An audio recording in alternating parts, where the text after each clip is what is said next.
About how my old roommate fell in love with a guy who didn't love her back, so she hired a voodoo doctor on Bourbon Street in New Orleans. This is so insane, and this really happened. Now, doing a love spell on the booty call is crazy. Please, I don't have any time for any gossip now. Eh? Yes. Look at you. Do something with it. It's just money coming to me easily. Money coming in and needing me. Money coming in repeatedly. Money coming, it's just money coming. It's just money coming to me frequently. Money coming in to be with me. Money coming in secretly. Money coming, it's just money coming. It's just money coming to me easily. Money coming in all day. Money coming in all paid. Money coming, it's just money coming. It's just money coming to me frequently. Money coming in to be with me. Story time about how my old roommate fell in love with a guy who didn't love her back, so she hired a voodoo doctor on Bourbon Street in New Orleans. This is so insane, and this really happened. So imagine this. It's the 1990s. This is pre-internet. This is pre-cell phone. I have two girlfriends who are like, for lack of a better word, rock and roll groupies. One of them was my roommate at the time. They decided to follow a band on tour for a summer, just to see as many shows as they could, try to meet the band, hopefully let one of them fall in love. I mean, we could call them groupies. Who am I to judge, okay? That's what she was doing. She was going for the summer to really just support her friend who was in love with the front man of this band. But my roommate had a boyfriend back home, kind of like a guy that she was seeing, but he wasn't totally into her, but she was really into him. And like halfway through the trip, she started getting like really paranoid because, again, this is pre-cell phone. This means you got to call somebody. You got to get a calling card to make a long distance call to call somebody, hope that they're home. If they're not home, leave a message on the voicemail. There's really no way for him to get in touch with her on the road because they're in a different town every night. So if they missed a call, like they just missed a call, and she'd have to wait until she got to the next city to figure out if she could call him again. She started feeling really insecure. So by the time she got to New Orleans, she's like kind of losing it over this guy. And she meets a voodoo doctor on Bourbon Street, and he's like, you know, you look like you could use some spiritual advice. You know, I'm here to help you. What's going on? Like, I can help you. I do magic. So her goofy ass decides to hire him to do a love spell on her boyfriend, basically because he's not picking up the phone enough. She hired a voodoo doctor to do a love spell because her boyfriend wasn't picking up the phone. So here's the crazy part. The voodoo doctor tells her, like, I can get this done for $500, but she doesn't have $500. So my friend is desperate. She's kind of losing her mind. She's crashing out over this guy. She's on the road. She's still not going to be home for a couple of weeks. So when she meets the voodoo doctor on Bourbon Street who tells her that he can help her, she decides this is the help that she needs. She thinks this is a sign from above. So he tells her, for $500, I can help you. Like, I can make sure that he doesn't love anybody but you. But she's like, I don't have $500. This is back in the 90s. When $500 was really a lot of money, and we're like in our early 20s, so we didn't always have like $500 available to us. So he's like, look, I tell you what, I really like you. You seem like a good person. I'll take half now. You can give me the other half when you get home. So she's like, this is amazing. Like, all she cares about is that when she gets home, he's still going to be in love with her. So she's in, hook, like, line and sinker. He's like, $250. And he tells her, but here's the thing. He's like, if you do not give me the rest of my money, you will never have this man again. Okay? Never. He's like, that's it. I don't play about my money. Like, I can do a love spell, but the only way that I'm going to deliver is if you deliver your half. So she contemplates it for about 30 seconds. And she's like, okay, $250, I'm in, I've got it, I'm going to pay you. I love this guy. I just want us to be in love forever. This is really important to me. Don't worry about it. I'm going to get you the rest of your money. Now, doing a love spell on the booty call is crazy. And then they've been talking about, oh, you seem like a nice person. So you just met me. You don't know if I'm a nice person, all right? You just met me. But $500 for a love spell from someone on the streets, that's crazy. Now, if I know someone and I know you're credible, yes, Spells could be really, really expensive if you go to the right person who does their thing and you know it work. I don't mind paying for something because you get what you pay for. You know what I mean? But in my opinion, $500, I would not be paying no stranger on the streets $500, especially after you tell me, oh, I can pay you now half and then pay you the rest later. Because, sir, what do you mean? If you were legit, you'd be like, look, your payment, the work is not done, or you give me an exchange of service for something else that equals the payment, because a lot of people like to say, oh, if you're spiritual, you shouldn't be charging for your service.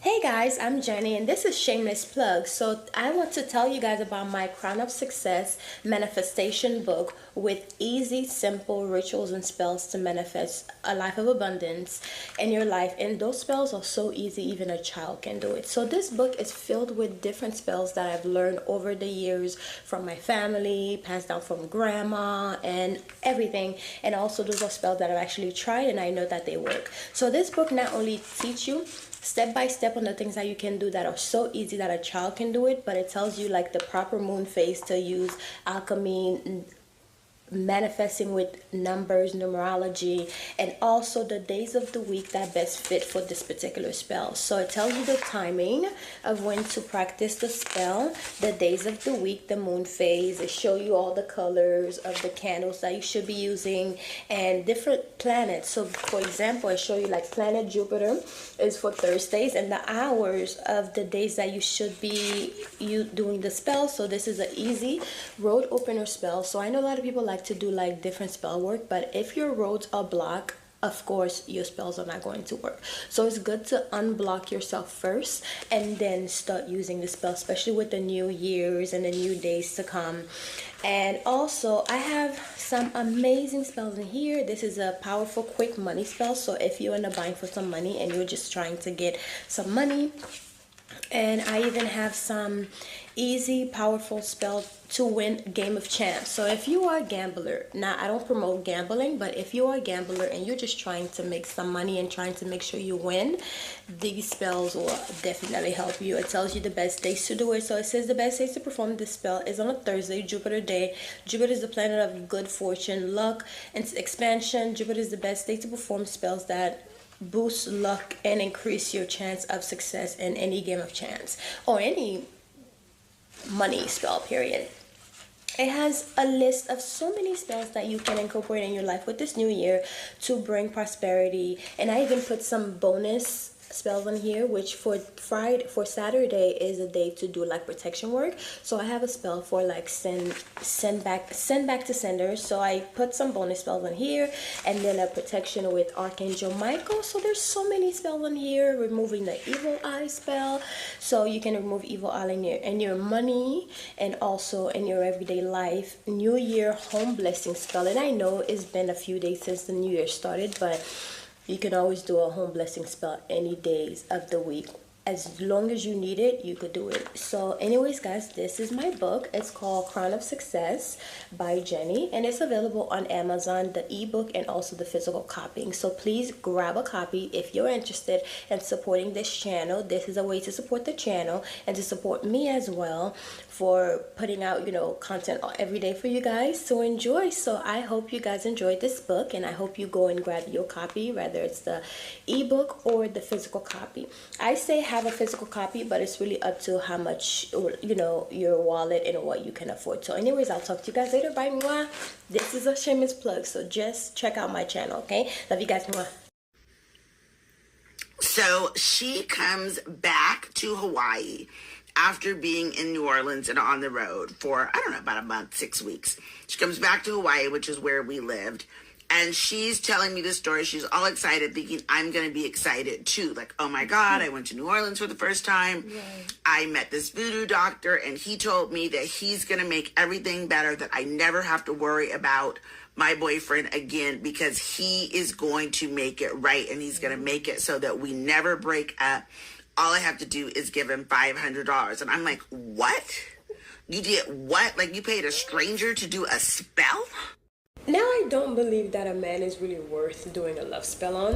Hear me out, hear me out. And that is the reason why I bring like the love spells gone wrong. And I do see it coming where someone wanted to see a successful love spell. And this is very possible that they do have successful love spell that happen. I know plenty of people who have done love spells on their partners and they're very successful, right? But it's because they continue the work. And in my opinion, you could do love spells on yourself to make yourself more in love with yourself, which in return, people will be in love with you.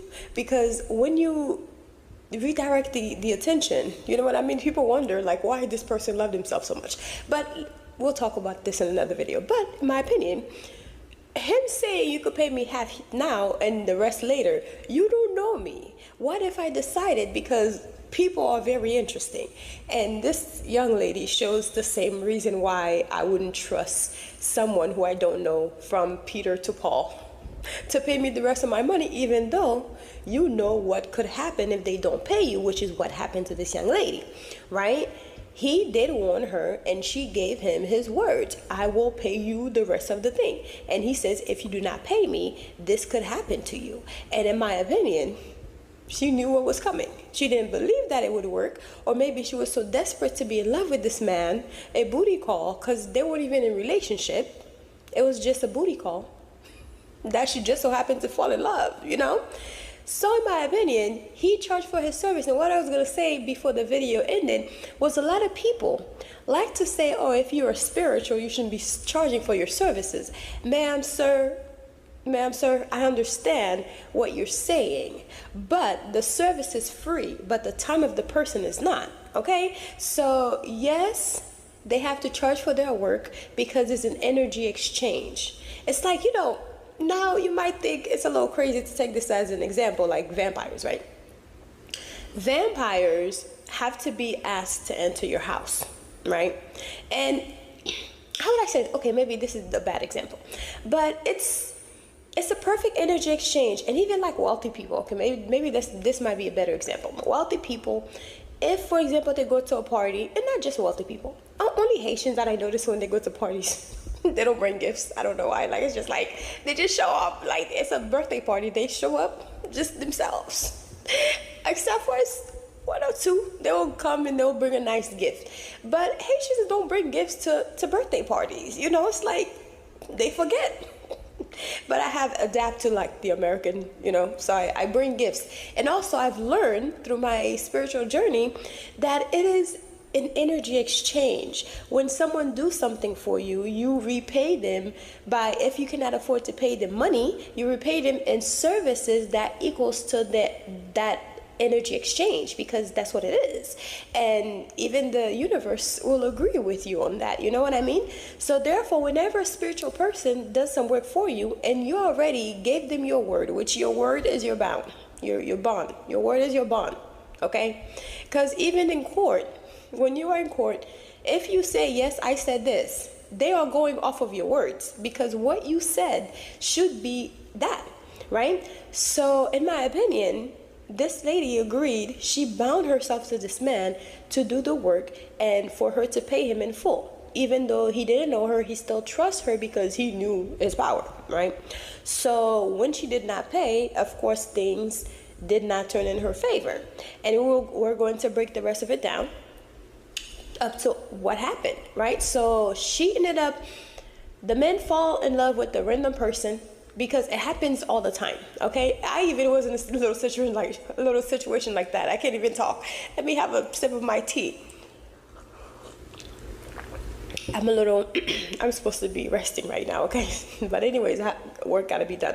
But anyways, even I was in a little situation like this, where it was like just a little situationship, and then the person just meets someone, and all of a sudden they fell in love within weeks and got married. I was like, wow. That was quick. So I was like, okay, well, now I know. But I was young. I've lived, okay? That was a long time ago, and I've learned, sis, I've learned, all right? And I'm the way that I am because I have learned, right? Because I've lived. But my thing is, I understand like a relationship, you know, although I don't agree with love spells. You can do other things for this person to be more in love with you, if that's what you need to do. But you don't need to do a love spell where you're messing with their free will. Just like the lady said, yes, she also said a lot of disrespectful thing about, you know, the spiritual world, talking about, oh, this black magic. But a lot of time people don't understand that, what is wrong with my eye? Is my eye like, I feel like, oh no, it's my lashes. The glue is making my eyelashes stick to the, anyways, it's been doing that all day long and I'm just like, the glue is, anyways. So, do you guys see it? Is it just me? I changed the glue that I used to use. I use a different glue. So now it's making my eyes feel all weird. Anyways, just doing it again. Look, anyway. She and I were living in Hawaii at the time. So she gets off the road, comes back to Hawaii, is all excited when she tells me, oh my God, you're not going to believe this happened. I'm so excited. I was in New Orleans. I met this voodoo doctor named Dr. John. He met a complete stranger on the street and gave him money and gave him personal things to do a spell. Like, you trust him. Like, so I go into this whole thing with her about how magic is not to be sold, and that even people who do actually take money or donations from their work would never do it in that way, because love spells are like really against all spiritual laws of nature. So here's the thing. This is what I've been taught, at least, about love spells, is that to love someone, we should be able to give our love freely, that it is against the rules of nature to try to force somebody to love you, be with you, stay with you. And there is a lot of lore in the Louisiana Creole kind of, you know, mythology about it. There's, you know, the spaghetti, the burying his underwear, the honey jars, the glass jars, and like there's a lot about love spells in our culture. But it's not about buying it from somebody off Bourbon Street. Like, it is something that's talked about, is something that, you know, men say that they fear. Oh, you know, growing up or going to school in Louisiana, you would hear like, oh yeah, girl, you know, he's acting crazy. You know, he think that girl put a root on him. And I'm not saying that it's not real, but I'm saying that legitimately nobody worth their salt would have asked this sweet child of God with her little stringy, mousy brown hair and her little flannel shirt. It's the 90s. She's a little grunge rocker girl. Nobody would have taken her money for a love spell. So I was like, look, what you're doing is not right. Like, if this guy loves you, you guys will be together. You don't need a love spell to do that. But if he doesn't love you or doesn't want to be with you, for you to take away his free will is to really put yourself in a bad situation, because in the rule of magic, whatever you put out in the world is going to come back to you tenfold, which is to say you could find yourself in a really bad love situation down the road. So she didn't want to, but she thought about it and she believed me, because $500 was a lot of money and she didn't have it to begin with. So she and I were living in Hawaii at the time. So she gets off the road, comes back. So I completely chastised my roommate. She was basically asking to borrow the $250 from me because she didn't have it to pay the voodoo doctor anyway. So I'm like, I'm not giving you $250. I do not think that you should give this guy any more money, and let whatever happens, happens. If you and your boyfriend are meant to be together, you'll be together. And if you're not, you're not. There's nothing that this Louisiana voodoo doctor could or should do to influence whatever is your outcome. Like, your destiny is your own. People have to come to love each other under their own terms and agreements. So she's completely heartbroken, doesn't speak to me. We were sharing a studio apartment at the time. So do you know how uncomfortable it is to live with somebody in a studio? Like, your bed's on one side of the room, her bed's on the other. She's not speaking to me. She's so angry. She is convinced that I, not the charlatan from Bourbon Street, but I am ruining her life. Not the cheating boyfriend that will never answer the phone, is never home, or is ignoring her. Me, I'm the problem. I am ruining her life. And I was like, you know what? I'm willing to take the chance because I love you. But I'm telling you, what you've done is wrong. And you might want to try to find a way to right your wrong, because you've already given this guy money. He's already started. He sounds like he's vengeful, which to me indicates he doesn't do good magic. Okay. I believe that some of us have powers, okay? I believe that some of us have powers that we can share. I believe that some of us can see things. I believe in tarot card readings. I believe in a lot of things. And I believe that all of that is not good. So if someone is asking you for money to do something, but already telling you that they can be vengeful, I believe that they could play on both sides of the fence, and I'm not really into that. I'm all about the light, okay? Like, I know that people play in the light and play in the dark. I don't deal with people that play with dark magic. That's not for me, okay? And I'm trying to explain this to her, but it's not her culture. She doesn't understand. She just wants her boyfriend, right? So I'm the bad guy. We leave it alone. This is where it gets really crazy. So she tells the voodoo guy, look, I'm sorry, I lied. I don't have the money, okay? I'm not going to be able to pay you. And maybe this was a bad idea to begin with. I'm just going to let whatever happens with my boyfriend happen. And the voodoo guy starts crashing out on her. He's calling over and over again. I don't know. This was long distance, okay? Back in the 90s, you used to have to pay for long distance call on landlines. This is very important. He's calling over and over again to Hawaii and telling her, like, cursing her out, basically telling her all this crazy, vile stuff. Bitch, you never gonna have nothing. You're not gonna have no love. You're never gonna have this man again. You played me. You said you were gonna give me $500. You didn't give me $500. I guess she had given him, like, some of her hair, I think something of his, maybe a t-shirt and something else. And he was like, I'm gonna fix you. I'm gonna make sure that he never loves you again. And guess what happened? About 2 weeks later, this guy walks into a bar, sees a girl at the bar, falls in love at first sight, okay? Walks into a bar, just sees a regular girl sitting there, falls in love with her, marries her, like, within a month. Within a month of meeting a girl at a bar. He'd been messing around with my friend for years, okay? But in the time span of a couple of weeks, he went from messing with my friend to meeting a new girl at the bar, falling head over heels in love with her, deciding that he wants to spend the rest of his life with her. And my friend is sick. Like, she hates me. She does not even want to be my roommate anymore. She thinks this is all my fault. I did this. She should have just sent the voodoo doctor the money, because now he's made it so that she's never going to be with this guy again. She can't even call him her boyfriend because he had gone down to the San Francisco courthouse and he was somebody else's wife. And you think that this is as bad as it gets, but let me tell you, this story actually gets worse. Guy is crashing out, my roommate's crashing out, and I too am starting to crash out because he is calling non-stop, okay? And it's starting to drive me crazy. So eventually he calls and I pick up the phone and I just start going off on him. I'm like, this is inappropriate. This is bullshit. You should not be preying on this little naive white girl the way that you are. You know that she doesn't know anything about New Orleans culture. You know that she didn't know what she was getting herself into. And now you're calling her, threatening her, and that's not cool. You should have never told her you were going to do a love spell for her. I don't know what type of bullshit this is. You need to stop calling her. You need to leave us alone. It's not happening. She's not giving you the money. It's a wrap, because he was kind of trying to be like, oh, well, even though he ran off and got married, like, if you give me more money, you can get him back. This guy was really, he had nothing but shenanigans, okay? But she believed enough to believe that he was the reason that she had lost the so-called love of her life.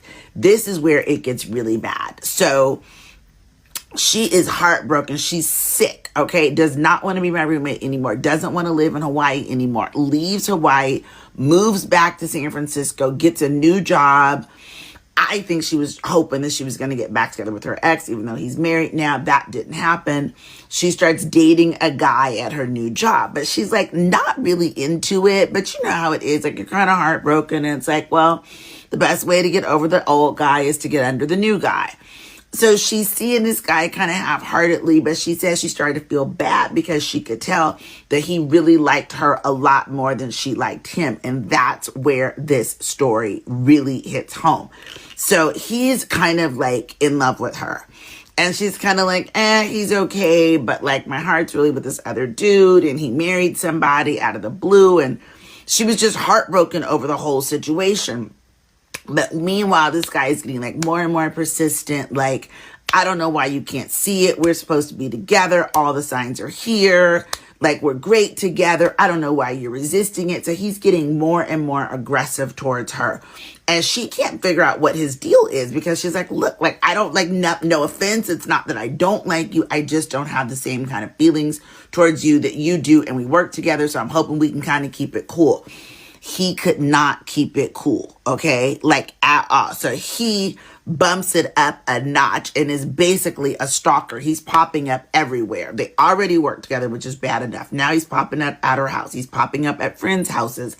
Like, she's like literally going to the grocery store, like running into him. And he's like, isn't this coincidence? This is a sign. We're supposed to be together. Don't you see it? Don't you see it? To the point that literally they squabbed up. I'm trying to use language that won't get me, you know what. They were squabbing, like physically squabbing, okay?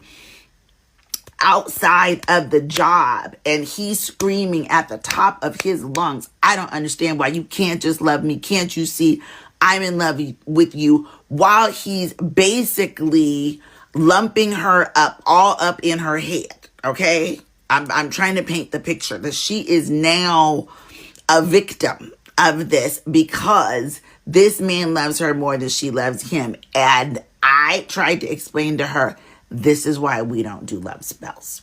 Because you put this energy out in the world and you tried to make somebody love you without their free will. And in return, you got a crazy ass stalking you, ready to lump you up over love. So this is why we don't hire witches to do love spells. That's all I'm going to say. This is why we don't hire witches to do love spells. That girl was never the same again. I'm going to be honest. Like, things just kind of went downhill for her. I don't know who that quote unquote voodoo doctor was or what he did to her, but it wasn't good. And I wish she had never met him at all. So the voodoo